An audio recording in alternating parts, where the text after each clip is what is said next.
and I simply remove the telephone jack and plug it into this box here, the modem. I then take another wire from the modem and plug it in where the telephone was. I can then switch on the modem. It's now telling me to phone up the main Pressel computer. So it's a very simple connection to make. Extremely simple. I'm now waiting for the computer to answer me. And things are starting to happen. Things are starting to happen. Why did you buy a computer? Well, I was very interested in the new technology and didn't want to be left behind. I don't think it's only for the youngsters at school now. I think us older ones will have to learn a lot about it. What is Internet anyway? Internet is that massive computer network, the one that's becoming really big now. What do you mean? That's big. How does one? What do you write to it like mail? No, a lot of people use it and communicate. I guess they can communicate with NBC writers and producers. Allison, can you explain what Internet is? The world is in financial disarray. Currencies failing, economies in wild flux, jobs being lost. But what if you could build an entirely new economy, one specifically designed for the digital realm? Well, that is the dream behind Bitcoin. Bitcoin, for those of you who don't know, is an electronic online currency that was created in 2009. It was made by someone who did it under the pseudonym Satoshi Nakamoto. Like any economy, you don't want too much too fast because then the value of your currency drops, or so slow that your economy grounds to a halt. It's designed to be a self-stabilising economy. Whether it actually is that way though, well, that is a little bit more complicated. Because some people have said, hey, Bitcoin is the answer to those problems. Are you a believer? Well, Bitcoin is exciting because it shows how cheap it can be. Bitcoin is better than currency in that you don't have to be physically in the same place. And, of course, for large transactions, currency can get pretty inconvenient. And what is Bitcoin? Bitcoin is a currency on the internet. I sent 100 euros worth of Bitcoin from here in Tokyo directly to you guys through this camera, through the network, through the TV, right into your home. If I had tried to do that, send you the money with a traditional bank, it would have taken several days and probably cost 30 euros. I just did it right now with Bitcoin instantly, basically for free, and didn't have to ask anybody for permission. I didn't need a bank, I didn't need a government, I didn't need anybody. I just needed myself and you and our smartphones to do it. That's the power of Bitcoin. Wall Street is fraud, America is fraud, the world is fraud, banks are fraud, central banks are fraud. We live in an era of fraud. It's all based on fraud, and they get a percentage of the fraud. That's the business model.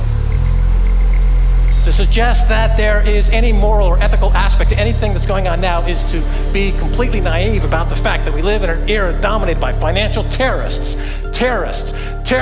jihadis of banking. They're here to kill you and themselves. They believe in an ideology, not the Quran, but Adam Smith, that they completely misread and interpret as something to justify their blowing themselves up.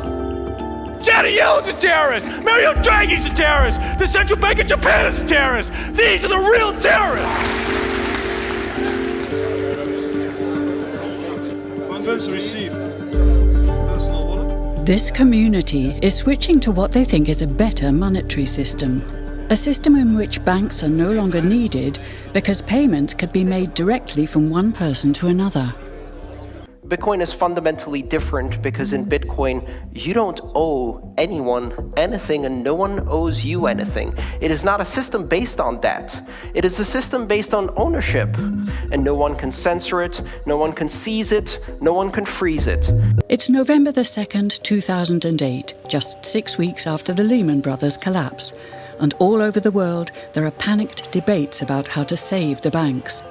Then, on a little visited web forum for cryptographers, a document appears in which a completely new monetary system is proposed.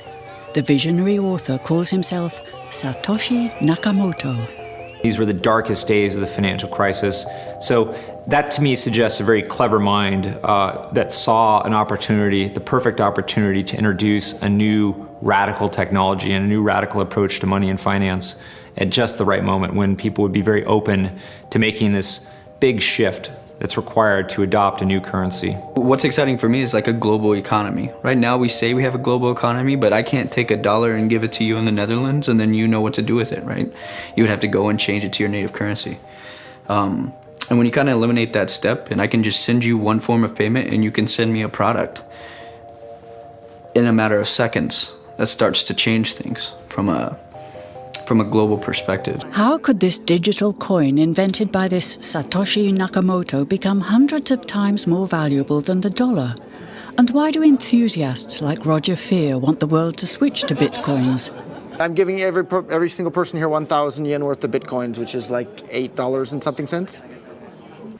Back in the early days, you know, I'd get phone calls from my buddies, oh, hey man, I lost 10,000 bitcoins because my computer blew up, right? Back then, one bitcoin was less than a penny, right? So nobody cared. They lost $10. I don't care, right? And now 10,000 bitcoins, that's $5 million. That's a big deal, right? Bitcoin is a decentralised electronic cash system that uses peer-to-peer networking along with digital signatures and cryptographics to generate currency. Now, with traditional money, think dollars, the euro, pesos, you've got a central bank, like the Federal Reserve. They issue the currency and they print more or less cash as needed, but not with Bitcoin. It looked very different to me. I mean, as soon as I heard the word decentralized and the fact there was a network powering this currency rather than a central issuer, that immediately captured my interest as something quite different based on what little I knew about alternative currencies at that time. The government couldn't come in and shut down a server and end Bitcoin. It would have to shut down the entire internet or turn off the electricity grid to stop Bitcoin. And so that was really attractive. So gold is kind of hard to divide. Bitcoin divides down to 8 decimal points instantly, super easily. Gold is really, really difficult to transport. If I want to transport gold from here to Moscow, it'll cost a bunch of money to do that, and it's dangerous, and you have to have armed guards and who knows what. With Bitcoin, I can send Bitcoin from here to Moscow or to Holland instantly, just like that, basically for free. I don't have to pay for a bunch of armed guards. It just happens almost like magic. If you ever ask somebody why they think gold's valuable, they can't ever really tell you. They always give you these like weird stories around, oh, it's like a precious metal, isn't it? It's pretty. While we think it has all this intrinsic value, this intrinsic value of gold has been largely constructed in people's heads, often by actually like association with power, association with religious figures. Bitcoin has potential for similar types of construction. Inventor Satoshi Nakamoto has completely relinquished his control of Bitcoin. But he does own 1/20th of all Bitcoins himself. So if one day Bitcoin does become widely accepted as a currency, he will be one of the richest people on Earth. Satoshi invented one of the most important inventions in the entire history of humankind that's going to improve the lives of everybody on the planet for the better. If he had half of all the Bitcoins, he would still deserve it. A lot of people have asked me who Satoshi is since I got in so early. I think I've got a pretty good idea, but I like to keep that one close to my chest. So. Why? I mean, tell me. Because I'm not 100% certain. And the reality is it doesn't really matter, right? It doesn't matter who Satoshi is. Why did he disappear, you think? He undermined the ability of every single government on the entire planet to control the money supply. And that's how every single government in the world is controlling their citizens and their economies today. And he just basically, knocked their feet right out from under them with the invention of Bitcoin. And I'm sure that's going to make a lot of people who want to control other people by force really, really upset. So yeah, I think it's really, really smart for him to have disappeared. And for me, it probably would have been smarter for me to keep quiet too, but Bitcoin's too exciting for me to stay quiet about.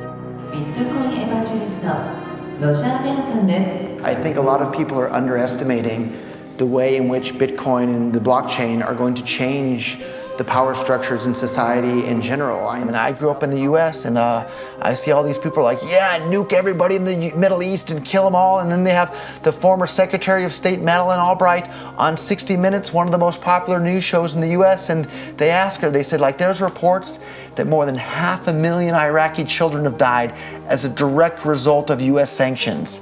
And she looks back at her with a straight face and she goes, it was a really tough decision, but I think that it was worth it. Worth murdering 500,000 kids because because of what the government did, and I apologize for crying, but it just disgusts me from my core when I see government people murdering people around the world. It's not just theoretical, these are real people with real lives.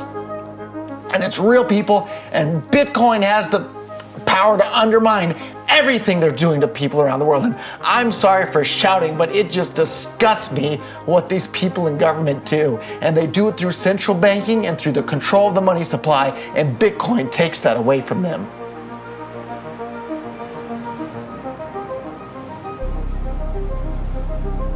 You can buy Bitcoin at the Shell station. Check it out. $0 to $2,000. Put your phone number in here. Put the code in. Scan it. Got my reader. Oh, I gotta put the cash in. Good. Got $2. Hit finish. Oh. $2 in Bitcoin. Just like that. From this machine. I just turned cash into digital currency. So thinking that it's too late to get involved in Bitcoin is like thinking it's too late to get involved with the internet or too late to get involved with using a cell phone. Like, it's not too late to get involved in Bitcoin. If Bitcoin becomes really popular all over the world, Bitcoins are going to have to be worth at least tens of thousands of dollars a Bitcoin, if not hundreds of thousands of dollars per Bitcoin. So thinking it's too late to get involved with Bitcoin is like thinking it's too late to get involved with using the internet. Of course not. Like, it's ubiquitous in our lives, and Bitcoin's going to become ubiquitous in our lives as well.